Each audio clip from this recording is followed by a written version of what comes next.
Welcome Hey, to another Friday live stream. here again. Yeah. Friday already. And today we have a special guest. She is going to bring in a lot of fantastic input, I think, and we love talking with her. So I thought that she would be a great addition coming in today to answer a lot of questions too with us and just kind of hang out with us. But this is Laura. Laura, you want to introduce yourself to everybody? Hi, happy Friday. My name is Laura Root. I have a little over 10 years experience in the green industry, both growing myself and then just working for other entities. I'm currently a merchandiser for Park Seed, and I'm here to answer some questions. I specialize primarily in ornamentals. However, I have been growing for about 5 years my own garden. Awesome.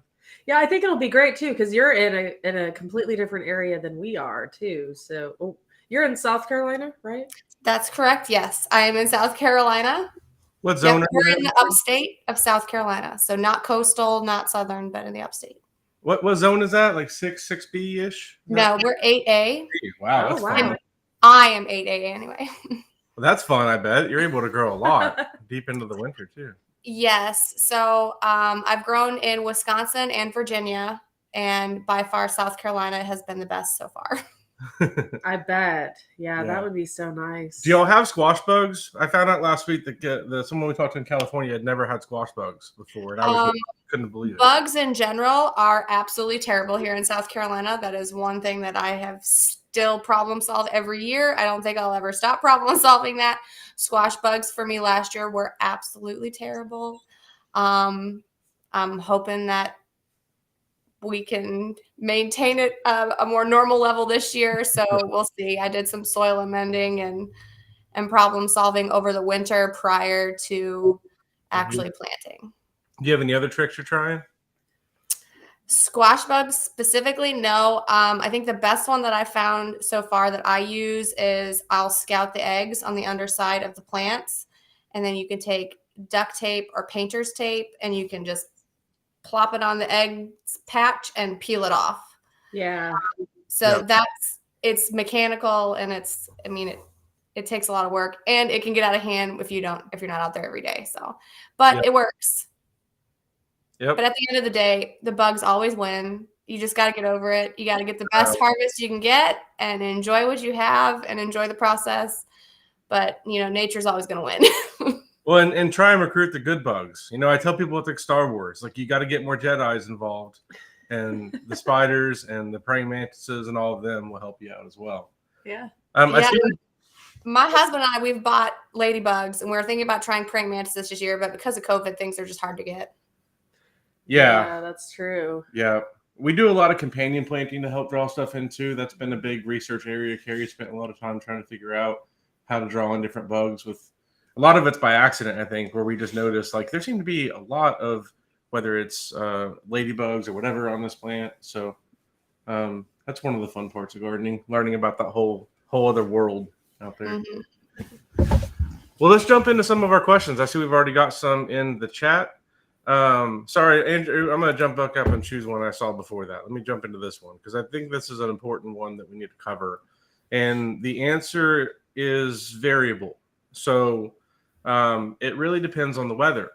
So if you have a week-old tomato and it's perfect weather where you're looking at like 70s, every single day, and then you might try and sneak it out. That might be fine. Whereas if it's, too early in the season or if the weather's going to be too hot, then you might want to nurse those out a little longer, let them get a little bit older. So those are my feelings on whether, something is ever too young to be transplanted. Yeah, I agree. Because especially if it's younger, you need to make sure that it doesn't go through transplant shock and you harden it off and all of that. Yep. All right, let's jump into our next question. Andrew, you can pull that one back. Okay, well, I saw this one. So I guess the first question that I would ask is why don't you like ants? I guess let's start with that conversation. They bite. Some of them do, but they can also be good for your plants because they do a lot of tunneling through the soil, and they're helping especially if you have compact soil. They're going to help with drainage. They also can harvest aphids. That's the big problem with them, is they can literally farm aphids, which is pretty cool. Where you'll see, Pretty cool. It is cool. I don't you like see little, aphids. I know, but it's cool when you think about it. That ants are farming other creatures, like the way that we're farming food. Like that's all they're doing. So I got to respect them. I don't play with the fire ants. Those got to go. I will tell you some tricks that we have learned for ants if you do want to get rid of them. So diatomaceous earth has worked well. Boiling hot water and pouring it over the ant mound, that works well. And they're not going to kill them all. You're going to kill a lot of them and they're going to move. You can make two different ant colonies go to war with each other by putting a scoop of one on the other, and then they will go to war with each other, and then that will that'll help. I know we get vicious around here. I'm sorry, but sometimes that's what you got to do. I don't know. What do y'all do for ants out there? Do you have any other tips, Laura? I've used diatomaceous earth. They are everywhere here. You can't get around it. We do treat our yard with an ant thing, but that's nowhere near our garden. So there's always ants on this side of the house because I don't put anything out on that side where there's vegetables. But overall, I leave them alone because I haven't found that they've done any damage to any of our crops. 2 years ago, and hopefully this year, I've grown okra, and the ants will crawl all the way up to the okra to get to the little hibiscus-like flowers. And I think that they are one of the major reasons I've had a huge okra success, because they are pollinating and doing everything that they need to do. So also, they're really good for peonies. So if you have ants, grow peonies. Oh, that's interesting. Yeah. Yep, they munch at the little outer casing that covers the peony bloom, which helps it open more successfully. Okay. I hadn't ever heard of that. That's a good tip. Yeah, that's great. Carrie, take over for a second. I gotta figure something out here. We got a bit of a technical issue. One moment. Laura, are you still there? Yep, I'm here. Okay. We've been fighting some issues over here, but I think we are good now. So, all right, let's jump into our next question. Okay. So, Andrew, what do we got next? Oh, about corn. Okay, but none grew. Well, corn typically should be something that germinates pretty good. Mm-hmm. Yeah. I mean, I would make sure you're keeping them moist. I would say, is it staying moist? That's the trick. Germination doesn't need light, so it just needs the correct soil temperature and moisture. And if y'all got the same heat wave that we got the past, few weeks, maybe we've had to do a little extra keeping our seeds watered. So yeah. Yep. But that was like old season. That would have been like over a month ago. Oh, too. So maybe it was too cold. Possibly then still. It's possible if you had a late freeze or something, it could have stunted the corn. Corn doesn't like being frozen. It needs to be wait till after. Because I know we usually wait late. Yeah, that's a good catch. Yep. That's what I would do now. Seed, if stored properly, should have, a couple years behind it to germinate. So Carrie has a really good video that talks all about transplant shock, and really it all boils down to hardening off and exposing your plants gradually to the elements. So whether that's temperature or wind or rain or any of those things, but check out our video that Carrie we usually do about a week-long process where we gradually move it out into the elements.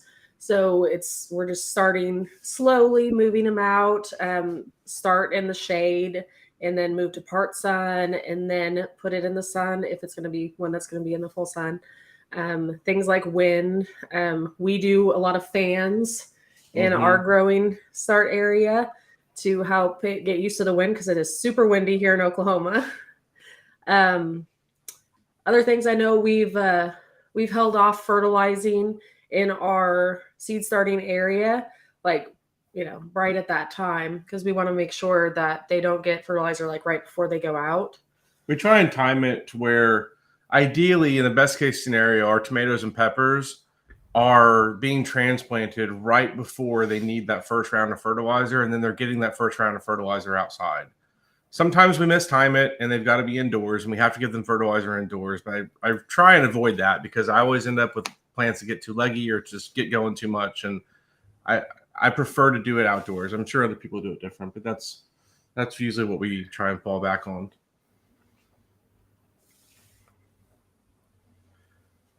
Tomatoes from seed are not growing well with grow lights. Well, we just kind of talked about this. So 6B, again, that's probably a point where you can plant those outside. If I were starting over with tomatoes right now, I would either be buying transplants from a nursery or starting over directly from seed outside. People don't realize that you can still do tomatoes directly from seed. People just typically start them indoors because you can get a head start. But if you had something go wrong and now you're in now you're past the window, then just start them directly from seed outside. Typically what happens anyway is a lot of my volunteer tomatoes, meaning the ones that come up on their own, do a lot better than the ones I transplant anyway, because seeds and plants do better if they can just grow in one spot and never be transplanted, never be messed with. So that's the advice I would give.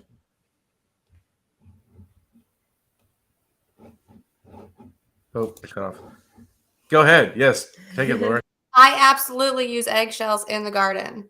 They have tons of benefits. Aeration, they don't break down super quick. When they do break down, they add calcium. That's usually my first go-to when I start to see blossom end rot on things is, eggshells right next to the root base. They could go in my compost. I'll start collecting them on the countertops and stick them in a blender and just put them all around the side. I've noticed that bugs don't really like crawling on them and stuff like that. So overall, absolutely. It's a super inexpensive way to just help your plants and your garden soil fertility. It's way better than putting them in the trash too. Oh yeah. One thing we used to do is we would bake them in the oven for like just a few minutes at like 350 just to kill some of the stuff that made them gross and makes them crumble a little bit easier too. Yeah, we would put them in like a Ziploc baggie after that, and then we would the kids would always love to do this. They would come and they'd be like, oh, they want to crumble all the eggshells up.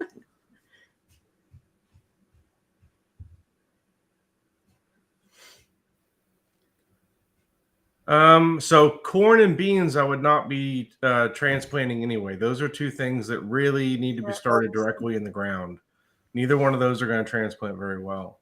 So I would just start them directly outside right now. You can try transplanting them, but you're probably going to find that they're going to have some issues. Those are just two things specifically that do not do well. Carrots are also not any type of root crop. Corn and beans are those are three big things right there. So sorry for the bad news, but the good news is with these high temperatures coming, there's plenty of energy coming from the sun to get those things to grow. So just keep them watered and they're gonna thrive.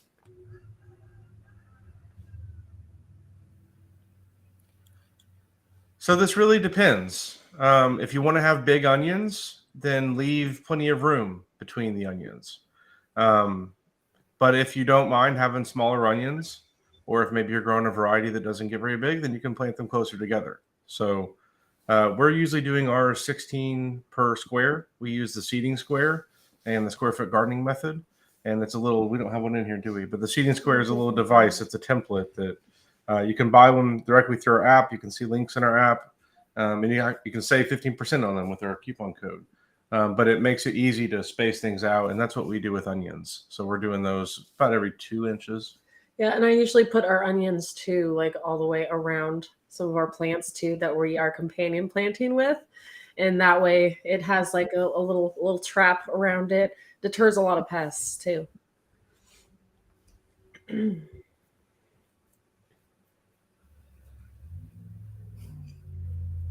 Potatoes. So maybe we can also, maybe Laura, you talk about how do you do potatoes? We do potatoes entirely in containers and smart pots, the fabric raised beds. And what we do is we fill it halfway up and then we plant them. And we plant them about 4 inches deep, probably 3 to 4 inches deep when we do that. And then as they grow, we continue to fill that fabric raised bed until it gets to the top and then we stop. So if you're growing in the ground, I mean, honestly, I've never grown potatoes in the ground because The one time we tried, we ruined about half of our potatoes trying to harvest them.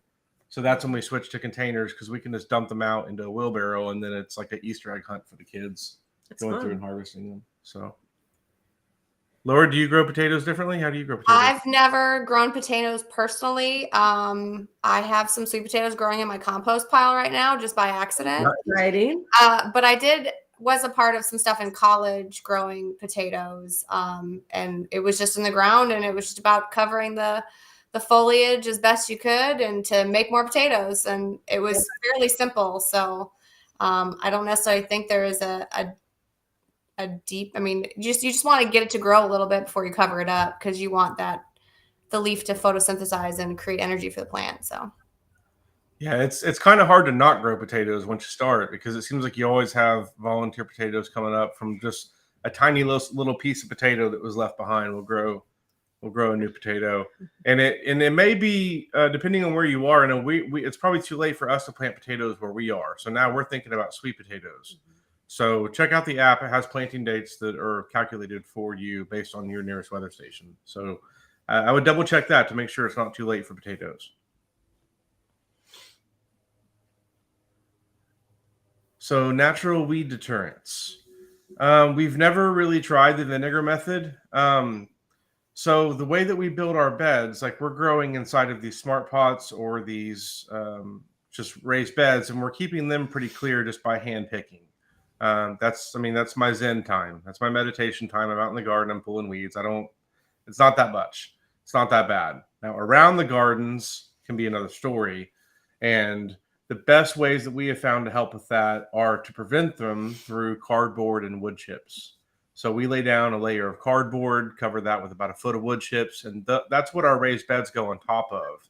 Now, where we live now, out in the country, I have some areas I've got to fight back weeds, and I'm using a propane torch. So that's another way you can do something. I don't know if maybe if you're in the city you can't, or different city regulations or whatever, but where I live, that's something you can do. And I love using that propane torch because it makes it very easy, and I just spray it with fire, and the weeds all die around there. So, but in the city, we did cardboard and wood chips, prevented them from even coming up. We do that here too. We do a little bit of everything. Yeah. And then in the garden itself, it's a matter of prevention. It's picking, it's using mulch, it's planting densely enough that there's not room for weeds to grow. It's all of those things. Do you have any tips that you use for weeds, Laura? How do you deal with weeds out there? Try to get that out there as much as you can to hand pick them. The sooner you find them, the better it is. You don't have to worry about them overtaking anything. I've also used cardboard and mulch for natural ones. I'm actually trying a different thing this year, but it's not quite as natural. And I mean, like kind of a joke, but if you get chickens, then you will now think of weeds differently because those weeds become chicken food. So that's one way we look at it, is when I'm out there picking weeds, I'm picking food for either our rabbits or our chickens. Yeah. They're going to be happy. It's just some frame of mind. It's not like, oh, I got to go pick weeds. It's like, hey, I get to get some fresh greens for my chickens. Yeah, so. Even when we were in the city, like we had the rabbits there. And... Yeah. Well, and now recently, like even in Oklahoma City, you can have chickens in the city. That's so true. Yeah. Hopefully throughout the rest of the country, that's changing as well. And I encourage you to get some chickens because it'll make your gardening better. So shout out to the chickens out there. I would use caution with vinegar, especially by vegetables, just because it can adjust the pH of your soil pretty dramatically and not allow other nutrients to be absorbed due to that change in pH. Yes. So, but if you're in between sidewalks and stuff, I've used the vinegar dish soap, those high acid count vinegars. They definitely work great, but just use caution in your vegetables. Great tip there, Laura.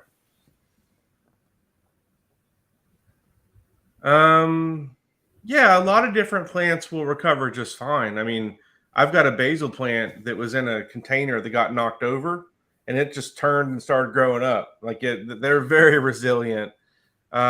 Especially things like brassicas. I mean, a lot of them can be they can get leggy and still do fine because they'll grow near roots. Tomatoes you can plant deep, so those will be fine. Yeah, and I rotate a lot too. So especially if it's indoors and you are having a fan blow on it, I always try to rotate those seedlings around. So if you notice they're starting to bend, just turn it around, have them bend the other way, and then the wind will, again, bend it the other way. And really, they should be bending due to when I see seedlings bending, that tells me they're not getting enough light. Not that they're getting blown too much. That tells me they're searching for sun. And either you have we had a grow light that was out and it was in the middle and I didn't realize it. And my seedling, so those are the type of things I'm thinking of if I see bending. Typically, the wind isn't going to make it where it's going to be permanently bent. It's just kind of off to the side while it's blowing, and then it comes back up straight. So that's the first thing that comes to mind there. So fungus gnats indoors. There's an espoma spray that works really well that we carry in our app, and it's available in the Park Seed store. And we typically do not use any type of sprays outside. We really don't have to, but indoors it's a different story. And two things: the fan helps with fungus gnats. That'll help keep them because it's harder for them to fly in that fan. So that'll keep their population down. But also that espoma organic insect control spray worked great. It just got rid of them. Yeah, So. and also make sure, if you're not already, make sure you always water from below too. And it can help also if you water from below and then if you empty the water out, so that way the water is just not sitting there for a while. Yep. Don't overwater. Yes. Another big one. And I use yellow sticky cards every once in a while too if they get too bad. Yeah. Yeah, you can definitely use those indoors too. Yeah. Yeah, and those are really cheap too. You can buy them in our app as well. That's one of our featured products. If you go into the store in the app, it'll show at the very top as one of our featured things. We use those a lot.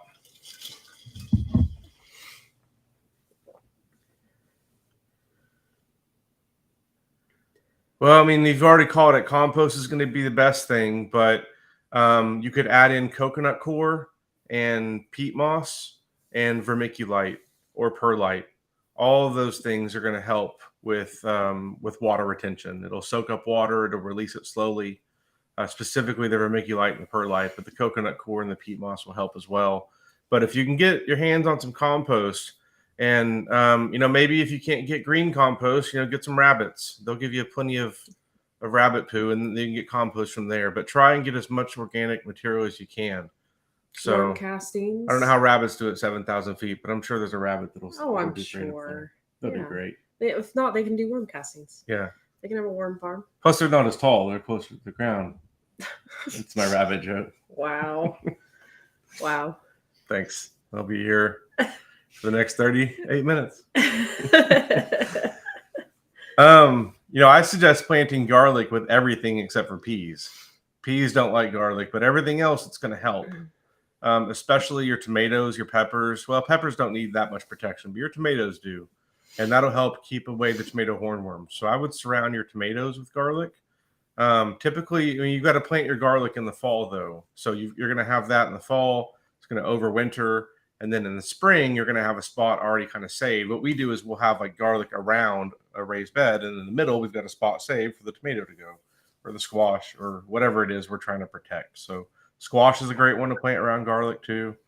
Your garlic, where we are, garlic's going to start dying back in about a month. And we'll start harvesting. And then we'll plant again October, November. That's usually when we're planting garlic. Now, if you do want to plant garlic now, maybe you just got into gardening and you want to plant garlic, you don't want to wait till the fall. There's a bit of a hack you can do. You can take garlic cloves, put them in soil in a freezer lock bag, and put them in the freezer, and that will trick the garlic into thinking it went through a winter. And then you could try and plant it, but you're not going to get big bulbs off of it. I mean, you're not going to get a great harvest off of it, but you can get something off of it. Better than nothing. Yeah, I mean, we're only 5 months away from October, so it's not it's just kind of around the corner before we're planting garlic in.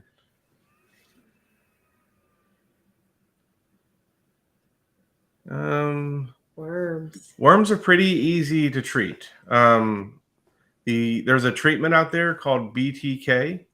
Can you pronounce the full thing in there, Laura? I can never, the bacillin. I believe it's Bacillus thunbergii. Look how official we are now. I know. You see I that? believe so. There we go. That's what I'm talking about. We're very official now. So it's called BTK, caterpillar killer. It's completely organic. It's a naturally occurring soil bacteria that kills caterpillars and does not do anything to humans. So that is what we use when it gets bad enough. We'll spray them on our plants. We try and let it never get to that point. At our current house, we really haven't had any issues because our chickens help. We've got a lot of other factors. In the past, we would use insect netting, and that'll prevent the moths from even laying their eggs. Because even though it's organic and they say it's fine, I don't like spraying anything on my food. I'd rather just eat it, the way it comes up. So with insect netting, you can do that. But if it gets bad enough and it gets out of control, then you can use that BTK caterpillar killer, and it'll be available in our app very soon, within the next few weeks. So, but for now, just search for BTK caterpillar killer and you can find it. Here in South Carolina, I have to use the BT on a semi-regular basis just to keep it under control. It's something that I've done. If you said you got a little gross earlier, I can share something gross with you about BT, is that it will actually explode the caterpillar from the inside out. So that's why you see those gross, goopy squash messes after you spray, because the caterpillar has then eaten the leaf and ingested the BT. Oh. Well, it works. Nasty. Whatever you got to do. It saves everything. It saves everything because they will destroy your crops. There was another question on that past one, Andrew, about yellowing on squash and tomato. Just briefly, I want to mention that's one of two things. It's a lack of nitrogen that's caused by either too much watering or there not being enough nitrogen. So if you're overwatering, it's going to flush the nitrogen out of the leaves. It's going to make it look yellow. If there's not enough nitrogen, then it's going to be yellow. So you can get a soil test at your local extension office. Usually it's like $15. That's the best way to do it. You can get soil test kits and stuff online. I've never found them to be as reliable, though. I prefer just taking my sample in. If you're making your own raised bed soil mix, you don't really need to, because you know what's going into it. We're putting plenty of compost into ours. We're giving plenty of fish fertilizer. I know there's nitrogen in there. I don't need a test. But if you're growing in the ground or something like that, or soil that maybe you haven't put compost into, you haven't worked with, then you can do that. But that's what's probably going on with the yellowing, and the fact that it's probably overwatering, if I had to guess. Iron deficiencies can cause yellowing too. But if you're using fish fertilizer and stuff, you should have no problems with that. Yeah. And out in Phoenix too, it's probably pretty sandy. There's probably not a lot of clay out there, so that could be an iron. That's a good call. So I would check that too. The soil test will tell you that as well. So, and it's pretty cool because the soil test will tell you exactly how much you need of what thing to change. It used to be where they would only recommend chemical fertilizers. They've gotten better, where they also tell you how much bone meal or blood meal you need too. So I would recommend get a soil test and then follow what it says for their organic fertilizers.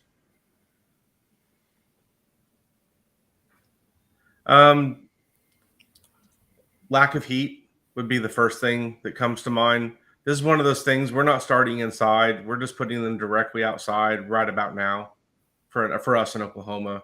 But it's when the temperatures are above 55 every single night, and they're in the 60s overnight. And it might dip into the 50s here and there, but it's real rare. That's when I'm planting watermelon and cucumber and those like really heat-loving things. So just keep them watered and keep it where it's not too cold, and you should have a ton of success with watermelon seeds, at least sprouting. Watermelon's pretty easy until it gets to the fruit formation part, and that's when it can get tricky. But until then, it's like, look how good of a watermelon farmer I am, because they're just all growing and everything looks good. Until the rats come in. Until the mice come in. Yeah, that's what happened with us. And then, like the big mistake I make with watermelon, or we did in the beginning, was harvesting them too soon, and they're not sweet enough. So check out the app. We have tips for how to know when your watermelon is ready for harvest, and how to go about watering at the end too. Yeah, you gotta back down on watering and all that kind of stuff. So I did start my seeds inside, but I used bottom heat to start them, so I didn't have any issues with them. And my lights are like this. We're this high above it, so they didn't get too big too quickly. But yeah, and I have only had one successful crop of watermelon, and I've grown it for 3 years now, so I'm still also perfecting that. It can be a tough one. It is a tough one. I recommend starting with a smaller variety. I mean, really with anything, with tomatoes, with watermelons, with go big or go home. Oh, all right. I like it. Well, I'm a wimp. I'm starting with small ones. I don't Well, have I my like heart doing the broken. small ones too because you can grow them up a trellis. Yeah, we grow up cattle panels a lot. Yeah. So we'll have like watermelons hanging down from cattle panels with pantyhose hanging them up. And yeah, then we don't have to worry about the mice getting them again because that was heartbreaking when that happened to us. That's what I did my first year was growing them up cattle panels because I have 2 trellises of cattle panels, and I only got 2 watermelons, but they were good. The next year I grew them on the ground and had 8, 9, 10 watermelons. They were huge, and evidently I left them on the vine too long because they were like brown and mushy around the seeds side. So that was super disappointing. But I'll figure it out sometime. Practice makes perfect. Yeah. Right? we feed our potatoes lots of compost. We also gave them some bone meal whenever we first fertilized because they do like a little bit of that. But otherwise, we're just putting a lot of compost in with our potatoes.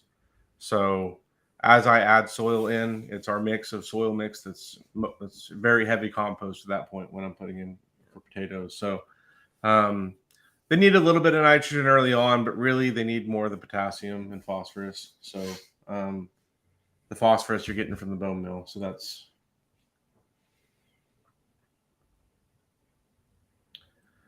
we have not talked about balcony gardening today. We do have a video that we talked about this about a year ago. It's been a bit, but really the keys for balcony gardening are trying to find things that are going to grow in the shade because you're probably going to have limited sunlight. And there is a filter in our app on the main plants list. There's a filter button at the bottom, and one of the filters is for shade. Tolerates shade. Yeah. So I would start there, and also start with dwarf varieties. So if you want to grow something like peas, for example, well, peas are pretty small to begin with, but a tomato, like I would do a smaller version of a tomato. Yeah, they like Park Seed has several that are classified specifically for container gardening. That would be great for a balcony. Yeah, really look for those type of varieties, and then try and maximize your sunlight. Do vertical growing.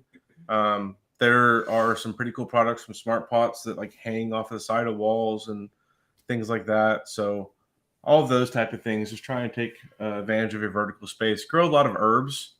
Those are really high impact things, meaning, one basil seed is going to give you a lot of dollars worth of basil. Because if you're buying it at the store, it's like $5 to $10 for a little bunch of it. Well, you're going to get hundreds of bunches from one seed, if not more. I mean, you get so much basil. So, and it's something, if you like to cook, that was our entryway into really becoming passionate about gardening. Was I love to cook, and I liked using fresh ingredients, and I liked being able to try different varieties of basil and oregano, and my OCD ran wild, and then here we are. So, but I recommend. Plus, those herbs also like repel pests, so you're not going to be having a lot of pest issues on your balcony. Yeah. And some of them too repel mosquitoes and things like that. So. Yeah. Lots of pluses. Try some chives. That'll be an easy one too. That'll do well on a balcony. Laura, do you do any balcony gardening? No, I don't have a balcony anymore. I bought a house a couple years ago, and so now I've graduated from balcony gardening. But I did it in college when you're in like dorm rooms and you don't have a whole lot of space, or in an apartment. I probably have learned a lot. I did more with flowers than I did with vegetables at that time.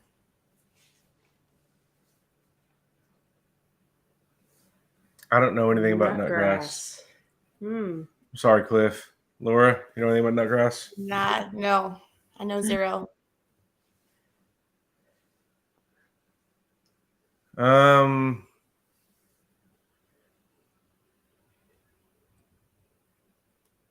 Not sure what we're talking about here. Use cardboard, which is in the bottom of containers. What to feed? About potatoes, maybe? Yeah. Oh, was it potatoes that she was talking about earlier? Okay. Got a lot of potato. All right, let's go to the next question. I'm not sure. I'm sorry. Andrew, maybe you can help us out in the chat. We can come back to it. Yes, absolutely. You got to put a fence around your garden. We have an electric fence from Premier One that has a solar panel and like little thing that just puts out a charge every second. That will keep them out. But I think of our garden as having a chicken moat around it, because there's chickens all the way around our garden all the time. So it's very hard for bugs to get into our garden. They got to go through our army of chickens.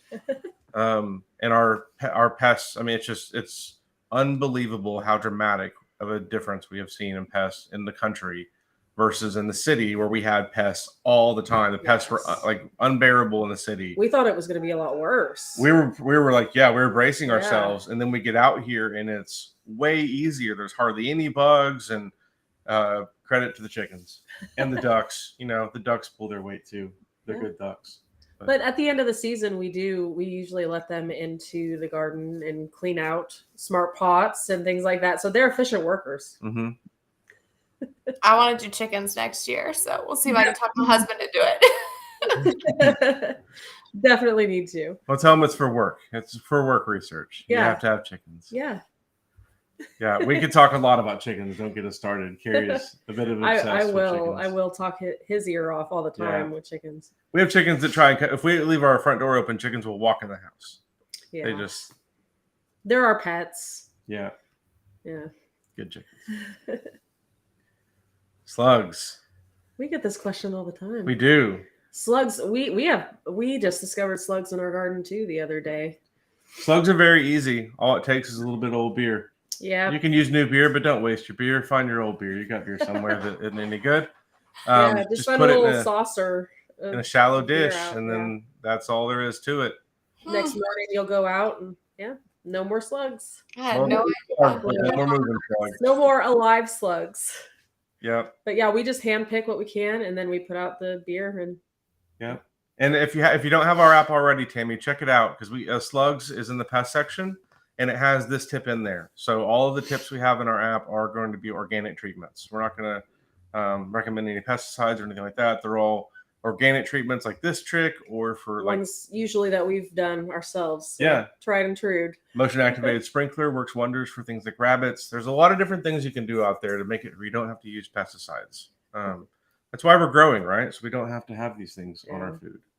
Laura, have you ever dealt with slugs before? For the first time this year on irises that I have in like a container window box, because I still have to actually create garden beds around my house. It's a very old build, and they did not do any landscaping.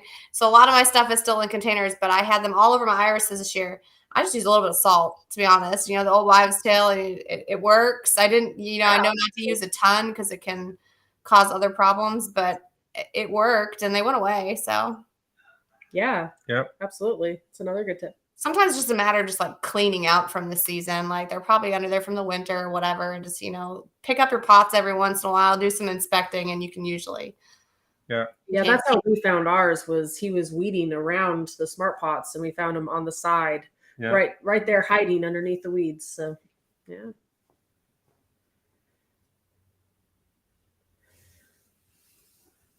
Well, I don't really grow them, to be honest. I avoid things like Brussels sprouts. We don't really grow that much of. I'm trying this year. Celery, we don't grow that much of because they have those really long growing windows. And in Oklahoma, we don't have that. We have really cold. We have spring for about 2 weeks, and then we have 100 degrees for a few months. So we just really don't have a long growing window. So one thing that you can do to help them get through the heat is to make sure they're getting some shade in the afternoon. So, and it's hard to know without knowing the specific plant that you're talking about too. But Laura, do you have anything you want to add to slow growing? Sing sweet nothings to them. I mean, there are studies that have shown that when plants hear music, for some reason, it makes them grow better. And if you talk to them too. Yeah.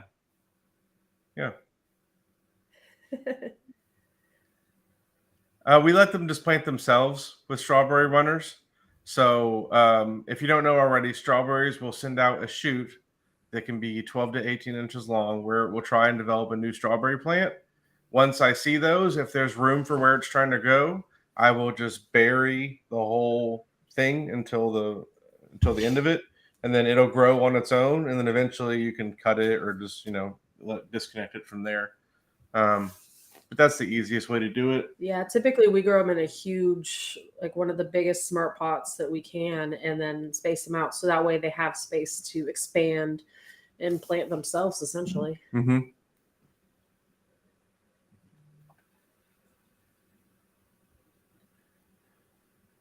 Just make sure it's not getting too hot in a greenhouse. That's the biggest concern is people burn their plants, or just it gets not burned. It just gets too hot and the plants die.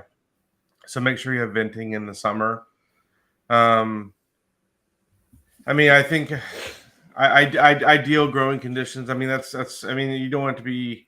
I don't know. We haven't really had much of a greenhouse, so I don't have a lot of hands-on experience. I just know that the biggest issue is of people killing them from being too hot. So, Laura, do you have anything you want to add about growing in greenhouses? I mean, it really depends on what you're growing. I have some commercial background in growing in greenhouses, and they separate things. Propagation is usually, moist and humid and warm, whereas others are dry and arid sections. So it really is based on what you're planting.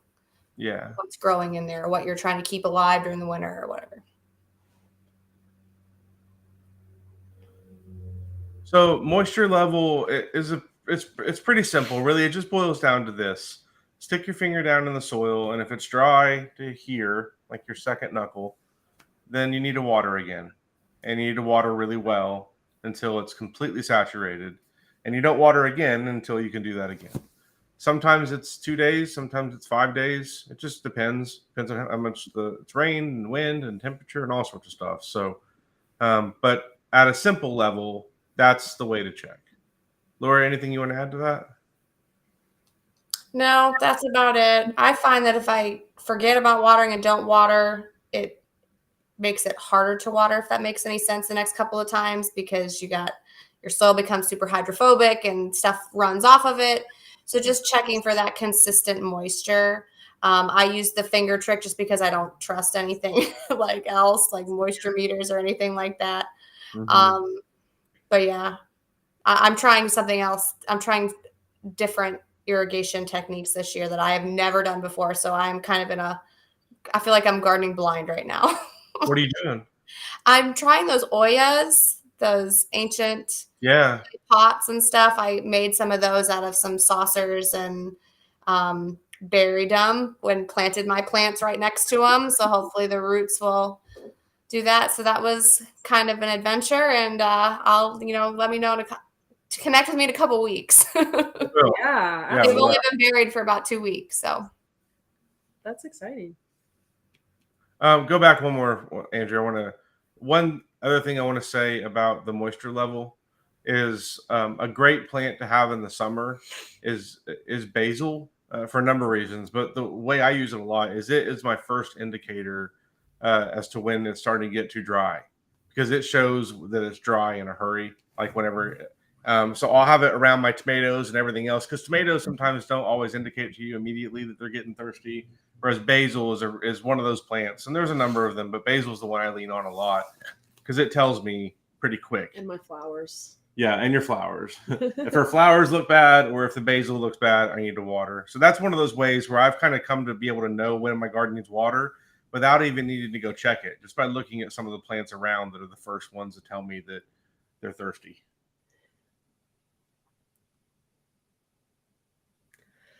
Squash vine borers. You want to take this one? Yeah, those nasty things. I mean, they're nobody's favorite. But so what we typically do, we do a few things. So one thing we do for our squash plants, specifically to help for vine borers, is to, as they are growing up, wrap the base with aluminum foil. And that way they can't get in there and lay their eggs, which is what they do. They eat it from the inside. Oh, it's bad. So if you can protect that, that will help. Another thing we do is we grow a lot of our zucchini vertically, which is, I know it's difficult to do, but you can put a T-post next to it and then take that green tape, where you can wrap it around and just kind of help it prop up against that T-post. And that way, a lot of these pests, like the vine borers, the squash bugs, things like that, they won't necessarily want to go there because it's not as covered, as protected. And there's a lot more natural predators that they have to be looking out for also. So things like that. Did I miss anything? No, I think you covered it. You're talking about the aluminum foil, right? Yes, aluminum foil is always number one for vine borers. Yeah, Yeah. and companion planting. Oh yeah, definitely companion planting also. I did have a video go out about the top 5 plants to plant for summer squash, and that will help too with squash vine borers, squash bugs, all of that. So make sure you check that out too. I've used the aluminum foil method and then the soda bottle method. Have you ever done that? What is that? We have not. Cut the top of a soda bottle off and you essentially grow the stem through the lid. So that also keeps you from doing it. Yeah. And it's reusable. I did that years ago, so I don't really remember my success, but I obviously had squash, so I would say it worked okay. And then I have saved, like, if you're constantly scouting and you, like, the biggest thing to look for if you have one is the frass that comes out of the hole, which is essentially the caterpillar poop from it eating the inside of your vein or the midrib. But I've also started using reflective mulch to try to that. So it's a tinfoil-esque kind of thing, but I'm trying that this year. But if you do get the squash vine borer, it is possible to remove it. I have saved plants even after they've had it. They still give fruit, and it may not look super pretty, but they'll still keep trucking if you get them in time. So, yeah, he's performed surgery on our plants before. I'm not a very good doctor, though. Yeah, well, It's never worked. you did surgery. I think I've always caught it pulled too it late, out. though. If you're monitoring it and you catch it quick enough, I think you can. For me, it's always been like it's way too late. Yeah. It was basically an autopsy when I was doing it. yeah. Usually, if you're pulling more than 1 or 2 out, it's gone. But if you catch it in time, you usually get it. And I mean, I had one that should not have made it one time, and I had so much summer squash come off of it, and it was not planted in the right area, and it was not hardened off, and it was just a mess all year round. But it didn't care, so.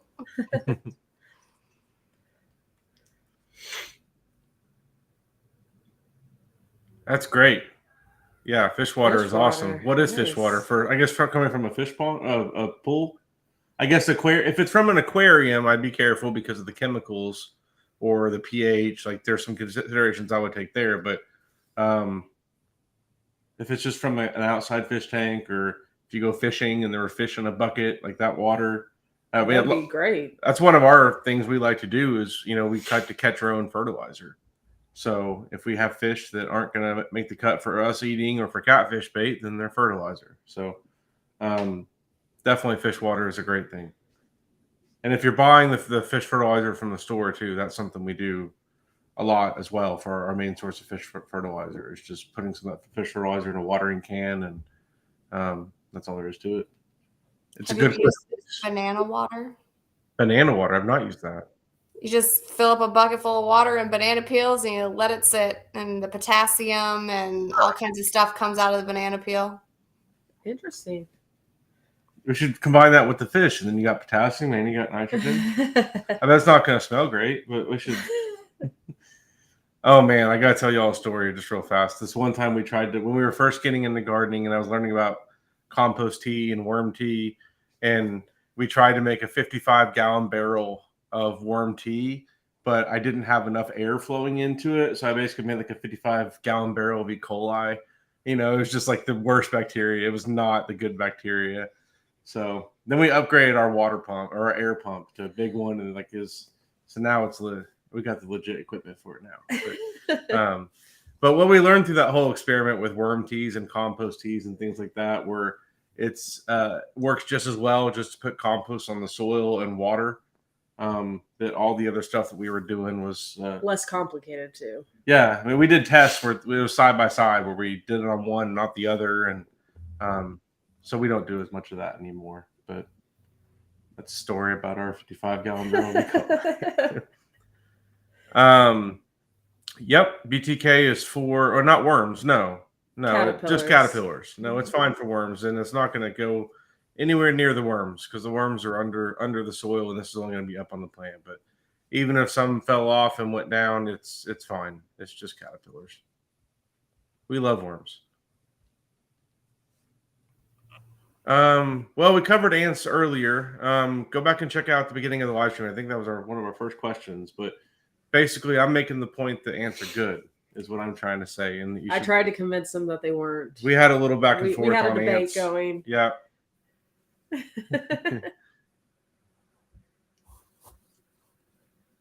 What's our next question, Andrew? There we go. So onions are a companion plant for pretty much everything, except for peas again. Peas don't go well with onions or garlic, but onions are something that we are putting around all of our other plants to help them out. Onions don't really need companions for them because there's very few pests for onions. Like there's maybe some fly issues you can have if you overwater, but that's pretty much it. Other than that, onions are going to prevent pests from going to your other plants. So put your onions all around your tomatoes, especially squash, that kind of stuff. I did not have good luck with onions and basil together. Really? Huh. Basil was like minty, weird flavor, and it was a basil I've grown many, many times. Interesting. So, but I've had no problems with like oregano and other cilantro, other herbs and stuff. But onions and basil didn't like it. Cucumbers. 12-gallon tote. I'd have to know the dimensions of it. If it's like a long and wide one, I would not try and fit more than 3 in there tops, and that's if you have a trellis that it's growing up that's along the side. And even that might be like, really, you don't want to put those closer than 18 inches apart. So I'm kind of guessing you can fit 3 in there, but I guess what I'm trying to say is 18 inches Probably apart. 2, maybe 3. Yeah.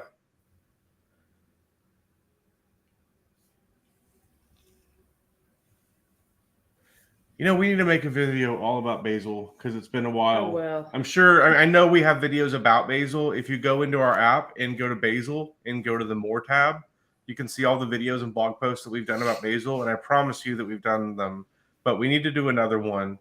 And I will Typically say it's in the fall because we're harvesting a lot of basil at that time. So we're like making videos about what we're doing to preserve it and all of that. Just make sure you're not growing it when it's too cold. That's the biggest tip for basil is it does not like the cold at all. So it's kind of like cucumbers and watermelon that we talked about earlier, where it's got to be nighttime temperatures, 60s, in order for basil to really thrive. And try also pinching off the top, like those little flowers that are starting to form. Make sure you pinch those off. And the more you pinch and things like that, like it'll help expand and make it bushier. So you'll get more basil off of it too. And one thing I want to clarify. Oh, sorry. Go ahead, Laura. I pinch mine regularly to make it branch more. Otherwise, you get one little stalk. And yeah. I want to clarify too. When I said that one seed gives you hundreds of basil, what I mean is hundreds of harvests of basil, because that one plant is going to give you a bunch of little bunches, just like a flower bunch of basil that you harvest. So you can harvest off of it all throughout the season. And I'm not exaggerating when I say you can get hundreds off of one basil plant, especially if it's getting the right conditions. It'll get big. So there's a lot of different varieties of basil too. Carrie's favorite is cinnamon basil. It's also called Thai basil. There's a lemon basil, a lime basil, sweet basil. Yeah. Purple basil, clove basil. Purple, yeah. I always feel like Bubba Gump once we hit about the third different example that we give every single time. I feel like Bubba Gump.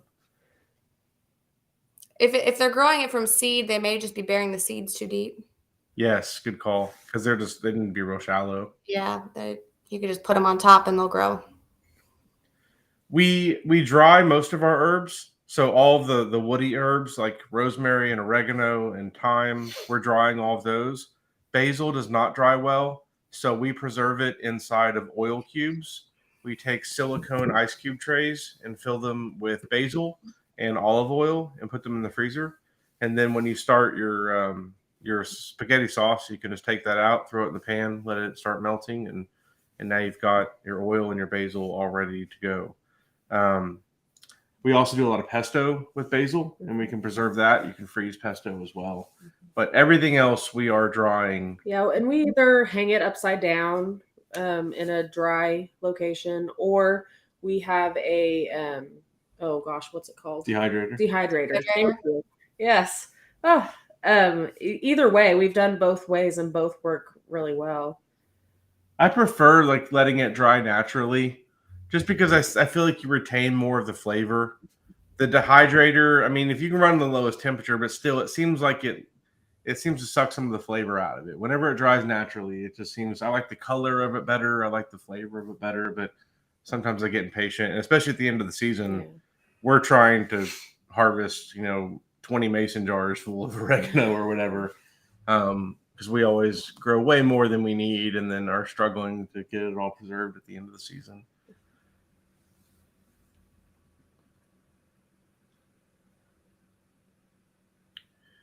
Brown spots on cucumbers. What do you think, Laura? Some sort of bacterial, or I mean, it could be viral or bacterial. It's hard to know. I just read something about that too. There's a specific deficiency it could be. But with cucumber, I mean, that's mostly tomatoes. With cucumbers, I would say they're either not being watered or they have some sort of blight. The disease that cucumber beetles spread, does it start manifesting its way in the brown spots? I seem to remember.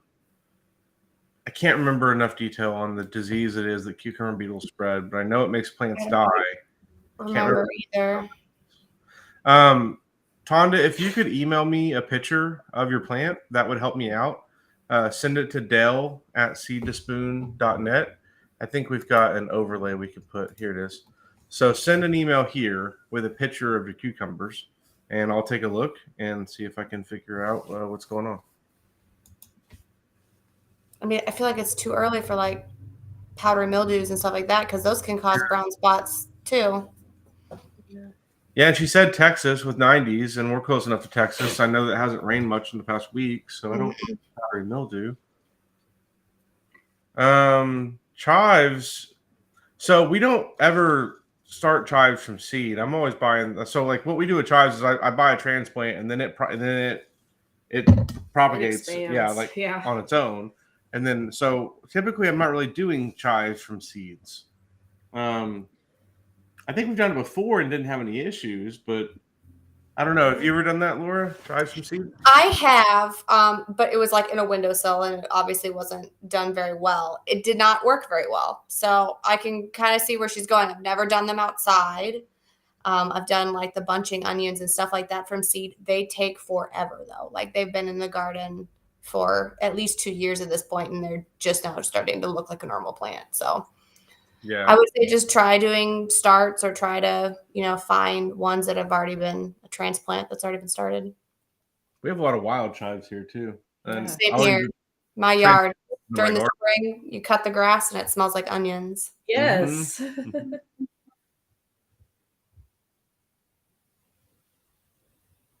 If we add items we have planned to the app, will there be more information added later? Not sure I understand the question. I will say that we anything that you add in the app will be available to you forever. I don't think that's what you're asking. Do you know what she's asking? We are adding more information to the app about things. So, for example, one of the things we're going to be adding soon is for each companion plant, we're going to show you why it's a good companion plant. So those are features we're adding. And then in Garden Plus, there's a whole host of features coming because we are, for about the past month now, we've been dedicated to working on Garden Plus. Half our team has. And custom plants we've been working on. That is now development complete where we're testing that. Very excited about that. So you'll be able to add your own plants into the app, and you'll be able to set what the days to harvest is and all that kind of stuff, and it'll notify you based off of that. So check out some more information on that very soon. Hopefully, I don't want to talk too much about it. I don't want to give anything away, but just wait. When lettuce starts to bolt, I wouldn't even, once it starts to bolt, there's nothing you can do to stop it. Once you see that it's bolting, the leaves are already going to taste off. Let it go if you have room for it. You want to sing the song, don't you? Let it go. Now you do. And let it go to flower, because those flowers are going to bring in a lot of beneficials. So, one of the reasons why lettuce is considered a good companion for tomatoes is because of all the beneficials it's going to bring in once it goes to flower. So that's what I would recommend doing if you have the room for it. Now, if you don't have room and you need to plant something else, get rid of it. Throw it in your compost, give it your chickens, rabbits, do whatever. But if you have room for it, let it go ahead and bolt and let it go to seed, let it go to flower. Some varieties you could let go to seed, let them drop down. You'll have lettuce again, the same type. Now, if it's a hybrid, you don't know what you're going to get. Like, it depends. But that's what I would say about lettuce and bolting.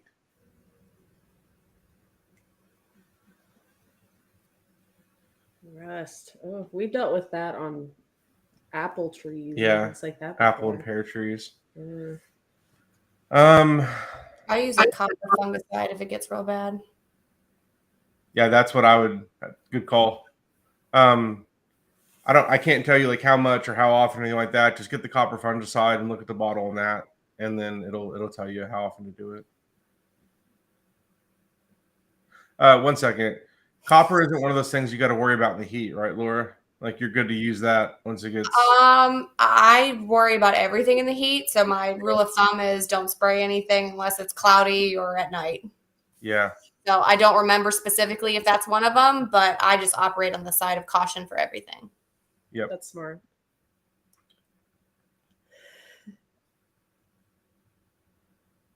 Oh, I'm alive and kicking, and I've had it for a month. I mean, obviously, if there's mold or, use your best judgment. If it smells rancid or if it's moldy, don't use the banana water. But if it's fine, you're going to put it on your plants. You'll be just fine. And just to be clear, don't drink the banana water. Don't drink the banana water. No. The banana water is for your plants. Your plants can drink it. Do not drink banana water. You will not be held responsible if you drink the banana water. In the morning. Or in the evening, as long as you're not getting your foliage wet. Yeah. Yes. You can use coffee grounds for a lot of things. Our favorite way to use them was with worms because they used them to help digest food. And also it helped neutralize some of the pH differences. Because if you use a ton of coffee grounds in your garden, you can change the pH. So that's a concern about using it directly in the garden. If it didn't go through worms, then we would add it into our compost to add some nitrogen into our compost. And compost is typically pretty alkaline anyway. So the acidity is going to balance it out. So I'd be careful about using too much coffee grounds directly in the garden. If you're using it here and there, it's fine. But I wouldn't put all of your coffee grounds for the year in the same spot, unless it's blueberries, I guess. I say blueberries. I've thought about doing that. I haven't done it yet, but blueberries, yeah. Maybe tomatoes too. They like it pretty acidic, so put them on your blueberries, is what we're saying.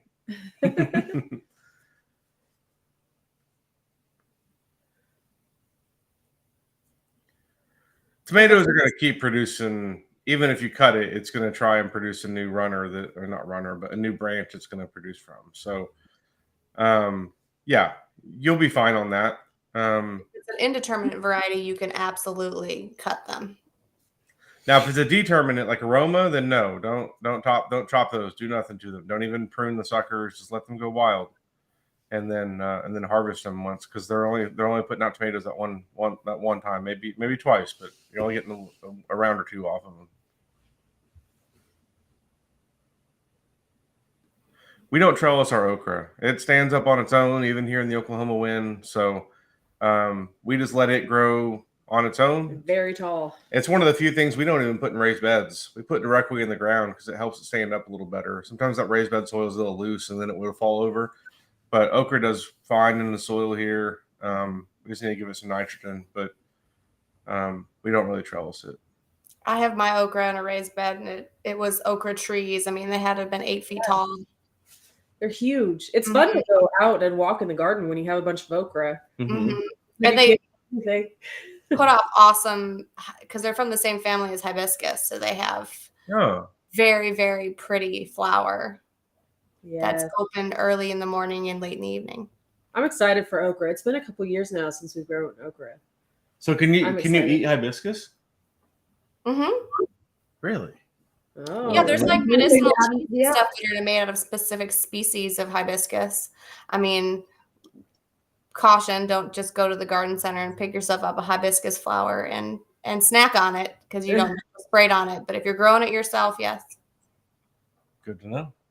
We got a new plant to add. Yes, we do. My number one tip for broccoli isn't to try and grow large broccoli heads. You can do it, but in my opinion, the best way to grow broccoli is to grow broccolini or raw broccoli or something like that, where it puts out a bunch of smaller, Almost like sprouting. yeah, almost like bouquets of little heads. Especially where we are in Oklahoma, it gets so hot so fast that it's hard for us to get those large heads formed. Unless we're doing fall. There are also hybrid varieties where it forms a head, and then once you cut it, it produces a bunch of side shoots. I like those too, but I'm really not growing anything that only grows a head. That's just not really what we grow here. And also, the entire broccoli plant's edible, so that's one thing that's good to know too. Is even if you get we learned this after a big hailstorm one year when our broccoli got decimated, and I posted about it in an online forum, and people told me, "We'll just eat the plants, the leaves that got knocked off." And we had It was amazing. like 10 Tastes o'clock so at night good. after this hailstorm, we were in our kitchen stir frying broccoli. Yeah, but it's so good. And So it tastes worth just like the inside of an egg roll. Now I want stir fry with broccoli. Well, we have cabbage leaves. It'll taste just like it. That's what I want. We might have some broccoli that's ready to harvest soon. I love broccoli leaves. Yeah. When I pull them out of the garden when they're done, all the leaves come with them and they go in my freezer. I use them for smoothies and all that. They taste better than spinach. They're super soft. Don't have any bitter aftertaste. There's nothing bad about a broccoli leaf. Andrew, what was her question that I didn't answer? But yeah, if there's something I didn't answer, just email me at that Dell at Seed to Spoon link. I don't think you went to that same person. But yeah, if you ask a question and I'm not able to get to it, just email me. I'll help you out the best I can through there. I'm not great at keeping up with email, but I will try my best. That's partly why we do this live stream, is because we get a lot of YouTube comments and questions, and we try our best to keep up with them all. But this gives us a place to be able to jump on and answer your questions in one place, and hopefully we can keep up with them. Getting close to the end of time. We're at 107. How are we doing on questions? I want to keep answering a few more. All right, looks like we got a few more questions we're gonna go through, and then we'll wrap it up. So, trellising cantaloupe in containers. We do cattle panels for trellising our cantaloupe because it's going to get really big, and there really aren't any trellises that we have that are able to handle that outside of cattle panels. We're also growing them inside of large smart pot containers. So I'm talking 15, 20 gallons at the minimum for something like that. Then you want to make sure you have some sort of support that the cantaloupe can lay on, and so that way it doesn't fall off too. Yeah, and with cantaloupe, you're going to have to help it up the trellis. It's not going to grab it on its own like it will with beans or peas or pumpkin. Probably grab it on its own sometimes, but I think cantaloupe, you're probably going to have to help it quite a bit. Mm-hmm. Pumpkin is definitely. I would not put pumpkin in a square foot garden. Yeah, we've done it, but we usually put it in like a corner so that way it can take over like our walkway or something like that too, because it can get large, or trellis it and grow up. Yeah. What I will say too, Patrick, if you get a chance, this is one of our developers, by the way. I was going to do a joke. Oh, it's Patrick. Yeah, Hey, it's Patrick. one of our developers. I was going to say, Patrick, we can work on a feature too, where we can tell people that if you're planting pumpkin, we can put it in the corner. So yes, that's a great idea. Yeah. Next week, Patrick and I are getting together and talking through a lot of garden plus or to features. recommend trellising or something like that. Yeah, that'd be a good feature. Yeah. Make sure you don't put it in the middle of a square foot garden. Yeah. Yeah, good call. All right. Well, I think we are going to wrap up our questions for the day. We're a little over an hour. Yeah. It always goes by so fast. Laura, I hope you had fun joining us. We really are appreciative of you joining us. Yeah, it was fun. Thanks for having me. And if you aren't aware about our monthly contest, thank you, Andrew. If you comment on any of our YouTube videos from the month, you are entered to win our monthly contest, which is the Espelma tomato fertilizer, a bag of tomato fertilizer. It's the fertilizer we use in our garden as well. So comment on any of our YouTube videos. And our tomatoes are looking really good. Yes, they are. I'm excited. I think this fertilizer's helping. Oh, I got some pictures from our garden. Let's show those real fast because I'll show what our garden. Did you have a picture? So it's going to mute us while I'm showing this. So Okay. So I'm just going to show a few pictures of our garden so y'all can see what all we got going. You might hear some chickens or something, but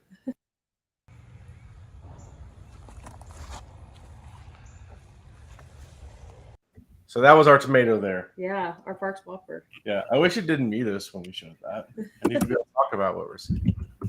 Anyway, check out our YouTube channel. We have videos going out every day, something from our garden. So you can see what we're doing in our garden and enter our contest with that.